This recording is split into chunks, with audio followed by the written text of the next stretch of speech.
അതെ, നമുക്ക് നല്ല ടേസ്റ്റിയും ഹെൽത്തിയും ആയിട്ടുള്ള ഒരു ഡയറ്റ് ഫ്രണ്ട്ലി ബ്രേക്ക്ഫാസ്റ്റ് റെസിപ്പി കണ്ടാലോ? അതിനായിട്ട് തലേ ദിവസം കുറച്ച് സാധനങ്ങൾ നമുക്ക് സോക്ക് ചെയ്ത് വെക്കാനുണ്ട്. അപ്പോൾ അതിടാൻ വേണ്ടിയിട്ട് ഒരു ഗ്ലാസ് ജാർ എടുക്കുക. അതിലേക്ക് റോൾഡ് ഓട്സ് ആണ് കേട്ടോ ഇട്ട് കൊടുക്കുന്നത്. നമ്മുടെ ആവശ്യത്തിനനുസരിച്ച് 3, 4, 5 സ്പൂൺ ഇട്ട് കൊടുക്കുക. അതിനുശേഷം ഞാനിതിലേക്ക് ചേർത്ത് കൊടുക്കുന്നത് പംകിൻ സീഡാണ്, അതായത് മത്തൻ്റെ കുരു. ആരോഗ്യപരമായിട്ട് ഒരുപാട് ഗുണങ്ങളുള്ള ഒരു വിത്താണിത്. അടുത്തതായിട്ട് ചേർക്കുന്നത് ഉണക്കമുന്തിരിയാണ്. അത് കറുത്ത മുന്തിരിയാലും പ്രശ്നമൊന്നുമില്ല. ഈ ഫുഡ് ഡയറ്റ് ഫ്രണ്ട്ലി ആണെന്ന് ഞാൻ പറഞ്ഞല്ലോ, അതുകൊണ്ട് തന്നെ മെയിനായിട്ടുള്ള സാധനമാണ് ചിയാ സീഡ്. അപ്പോൾ അതും കൂടി ഇതിലേക്ക് ആഡ് ചെയ്ത് കൊടുക്കുക.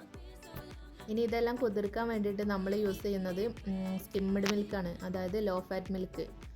ഡയറ്റ് ചെയ്യുന്ന ആൾക്കാരൊക്കെ യൂസ് ചെയ്യുന്ന ഒരു പാലാണിത്. ഇനി ഇതിലേക്കൊരു ഫ്ലേവറിനും വേണ്ടിയിട്ട് ചേർത്ത് കൊടുക്കുന്നത് മാംഗോ ആണ്. മാംഗോയുടെ കുറച്ച് പീസും കുറച്ച് പാലും ചേർത്ത് മിക്സിയിൽ അടിച്ചതാണിത്. അതും കൂടി ചേർത്തിട്ട് നന്നായിട്ട് മിക്സ് ചെയ്തിട്ട് നമുക്കിത് ഫ്രിഡ്ജിൽ വെക്കാം.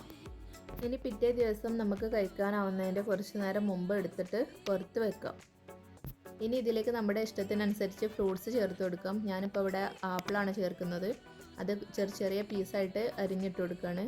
പിന്നെ കൂടെ മധുരത്തിനായിട്ട് ഞാൻ തേനാണ് ഉപയോഗിക്കുന്നത്. അതിനുശേഷം എല്ലാം കൂടെ ഒന്ന് നന്നായിട്ട് തന്നെ മിക്സ് ചെയ്യുക. ഇത് ആരോഗ്യപരമായിട്ടും വളരെ നല്ലതാണ്, അതുപോലെ തന്നെ നല്ല ടേസ്റ്റിയാണ് കഴിക്കാൻ. ഓട്സ് കഴിക്കാൻ ഇഷ്ടമില്ലാത്ത ആൾക്കാർക്കൊക്കെ ട്രൈ ചെയ്യാൻ പറ്റിയിട്ടുള്ളതാണ്. ഡയറ്റ് ചെയ്യുന്ന ആരെങ്കിലും ഉണ്ടെങ്കിൽ ട്രൈ ചെയ്തിട്ട് ഫീഡ്ബാക്ക് അറിയിക്കണേ.